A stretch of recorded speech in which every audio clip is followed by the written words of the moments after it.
উপার্জনক্ষম ব্যক্তিদের হারিয়ে নির্বাক স্বজনরা তারা বলছেন কারো সঙ্গে বিরোধ ছিল না, তাহলে কেন এই হত্যাকাণ্ড? এই প্রশ্নের উত্তরও খুঁজছে পুলিশ। হত্যার তদন্তে সব দিক খতিয়ে দেখা হচ্ছে বলে জানিয়েছে আইন শৃঙ্খলা বাহিনী।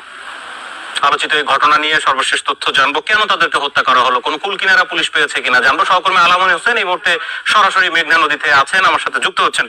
আলামিন, একটাই প্রশ্ন সবার, 7 জনকে মেরে ফেলা হলো, কিচ্ছু নেওয়া হলো না, তাদের মোবাইল, মানি ব্যাগ, জাহাজের যেই সরকারি সার ছিল সব ঠিক আছে, কোনো কুল কিনারা পেল পুলিশ? কিছু ধারণা করতে পারছে? নৌপুলিশের যিনি পুলিশ সুপার চাঁদপুর অঞ্চলের সৈয়দ মুশফিকুর রহমান, তার কাছে আমরা একই প্রশ্ন করেছিলাম। তিনি তিনটি বিষয়কে সামনে রেখে মূলত তদন্ত কার্যক্রম পরিচালনা করছেন। এর মধ্যে একটি হচ্ছে সার চুরি, নৌযান শ্রমিকদের অভ্যন্তরীণ দ্বন্দ্ব রয়েছে কিনা, এবং পাশাপাশি ব্যবসায়ী স্বার্থ যারা রয়েছে, এই জাহাজটির 6 জন মালিক, তাদের মধ্যে ব্যবসায়ী কোনো বিরোধ রয়েছে কিনা, সে বিষয়গুলোকে মূলত তারা খতিয়ে দেখছেন। আমি যদি বাসাটা আপনাকে একটু দেখাতে চাই, আমরা এই মুহূর্তে ঈশানবালা অর্থাৎ হাইমচরের উপজেলার ঈশানবালা যে চর, সেই চরের এইখানটাতে কিন্তু এই জাহাজ আসার কথা না, জাহাজটি নোঙর করার কথা আরো হচ্ছে মাঝখানটাতে। তাহলে এই জাহাজটি এখানে কেন আসলো? পাশাপাশি এই ঘটনায় যিনি জীবিত রয়েছেন জুয়েল রানা, তার গলায় শ্বাসনালীর অল্প একটু কাটা এবং সেটি গামছা পেঁচানো অবস্থায় ছিল যখন কোস্টগার্ড তাকে আসলে উদ্ধার করেছে।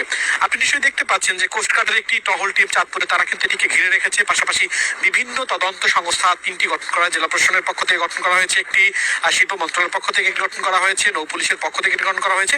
তারা মূলত এখানে তদন্তের কার্যক্রম যেটি সেটি পরিচালনা করা হয়েছে। আমরা এই জাহাজটির যারা মালিক তাদের সঙ্গে কথা বলেছি, তারা যেটি বলছেন যে এখন পর্যন্ত তাদের মধ্যে ব্যবসায়িক কোনো দ্বন্দ্ব নেই, যার কারণে পুলিশ যদিও বলে থাকে যে ব্যবসায়িক স্বার্থ সেটি একদম নেই বললেই চলে। এর বাইরে অভ্যন্তরীণ দ্বন্দ্ব নৌযান শ্রমিকদের সেটি আছে কিনা সেটি তারা খতিয়ে দেখছেন। পাশাপাশি জুয়েল রানা এখন ঢাকা মেডিকেলে রয়েছেন, তার একটি অপারেশন হয়েছে এবং তিনি কথা বলতে পারছেন।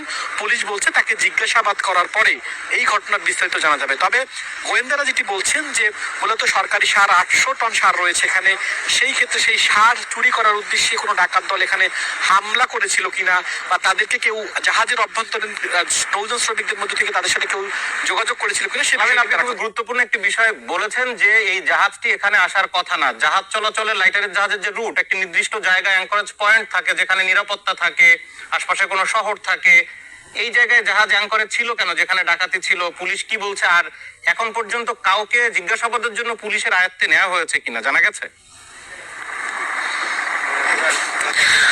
পুলিশের আয়ত্তে এখন পর্যন্ত এই ঘটনায় কাউকে জিজ্ঞাসাবাদের কাউকে নেওয়া হয়নি। এবং এই ঘটনার বড় প্রত্যক্ষদর্শী বলেন সেটি হচ্ছে জুয়েল রানা। মূলত তাকে তিনি যেটি বলেছেন যে জাহাজটিতে 8 জনই ছিল। তাহলে এখানে আমি যেটা বলতে চাচ্ছিলাম যে একটি চাইনিজ কুড়াল এবং ছুরি উদ্ধার করা হয়েছে, এবং সেই চাইনিজ কুড়ালটি গোয়েন্দারা যেটি বলছেন অনেক সময় ফায়ার এক্সটিংগুইশারের লক কাটার জন্য যে কুড়াল ব্যবহার করা হয়, সেই কুড়ালটি মূলত এই এমবি আল বাখেরার।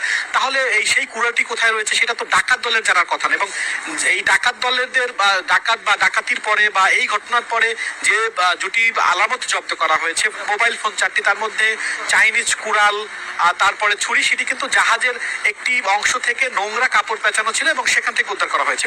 গোয়েন্দারা আরো গুরুত্বপূর্ণ তথ্য দিয়েছেন যে জুয়েল রানা যিনি হাত অবস্থায় রয়েছেন, তার গলায় একটি গামছা পেঁচানো ছিল, অর্থাৎ গলা যেখানে কাটা। এবং পুলিশ যেটি বলছে যে ঘুমের ওষুধ কিংবা চেতনানাশক কিছু খাইয়ে বলেও তাদেরকে বা সেখানে বা এই ঘটনায় তাদের হত্যা করা হয়ে থাকতে পারে। এমনি মুগিন নামে আরো একটি যে জাহাজ, সেই জাহাজটিরও জব্দ করা হয়েছে এবং এই জাহাজটি পাশাপাশি ছিল। সেই জাহাজটির বা শ্রমিকদেরও জিজ্ঞাসাবাদের জন্য পুলিশ তাদেরকে হেফাজতে নিয়েছে। মূলত তারা কি দেখেছে, এই জাহাজটি এখানে কেন এসেছে, 7 জন মানুষকে নৃশংসভাবে কেন হত্যা করা হলো, এবং তাদের প্রত্যেকেই কুপিয়ে হত্যা করা হয়েছে গলা এবং ঘাড়ে। তো সেটি নৃশংসমূলক এবং পুলিশ বলছে এটি পরিকল্পিত হত্যা। এই ঘটনা ইতিমধ্যেই হাইমচর থানায় একটি মামলার প্রক্রিয়া চলছে এবং সেটির বাদী হবেন এই যে নৌযানটি, সেই নৌযানটির মাস্টার গোলাম। আপনাকে অনেক ধন্যবাদ। আপনি যে আরেকটি জাহাজের কথা বলছিলেন সেটিও ওই কোম্পানির জাহাজ, যারা প্রথম যে সেখানে তাদেরকে শনাক্ত করে, নিশ্চয়ই জিজ্ঞাসাবাদে বিস্তারিত জানা যাবে। ধন্যবাদ।